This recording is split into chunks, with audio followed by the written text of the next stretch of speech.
নিয়োগ দুর্নীতি মামলায় এবার আরও এক চাঞ্চল্যকর তথ্য প্রকাশ করল কেন্দ্র গোয়েন্দা সংস্থা সিবিআই। বিগত কয়েক বছর ধরে নিয়োগ দুর্নীতি মামলায় সরগরম রাজ্য রাজনীতি। এই মামলায় এখনও জেলবন্দি রাজ্যের প্রাক্তন শিক্ষামন্ত্রী পার্থ চট্টোপাধ্যায় সহ বেশ কয়েকজন। তবে ইদানিং সকলের আলোচনার কেন্দ্রবিন্দু হয়ে উঠেছেন কালীঘাটের কাকু ওরফে সুজয় কৃষ্ণ ভদ্র। তার সঙ্গে নাম জড়িয়েছে অভিষেক বন্দ্যোপাধ্যায়েরও। কেন্দ্র তদন্তকারী সংস্থা সিবিআইয়ের দেওয়া চার্জশিটে শোরগোল ফেলে ইতিমধ্যেই। সম্প্রতি আরও এক চাঞ্চল্যকর তথ্য উঠে এলো। এবার সিবিআই থেকে জানানো হচ্ছে চিনুদাকে। চিনুদাটা কে? চিনুদার পরিচয়ই বা কী? সিবিআই চার্জশিটে কেন উল্লেখ রয়েছে তার নাম?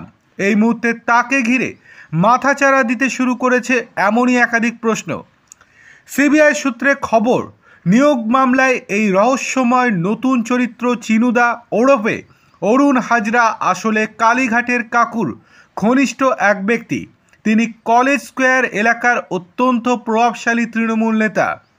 সিবিআই সূত্রের খবর, তার লাল রঙের i10 গাড়ি করে কোটি কোটি টাকা নগদ পৌঁছে দেওয়া হতো কালীঘাটের কাকু ওরফে সুজয় কৃষ্ণ ভদ্রের বেহালার বাড়িতে।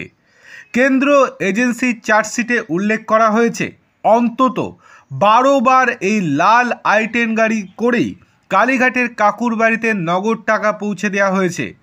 জানা যাচ্ছে কালীঘাটের কাকু ওরফে সুজয় কৃষ্ণ ভদ্রের অত্যন্ত ঘনিষ্ঠ কর্মী মকবুল হোসেনকে জিজ্ঞাসাবাদ করে কেন্দ্র তদন্তকারী সংস্থার অফিসারেরা যে তথ্য পেয়েছেন তা ইতিমধ্যেই সিবিআই চার্জশিটে উল্লেখ করা হয়েছে।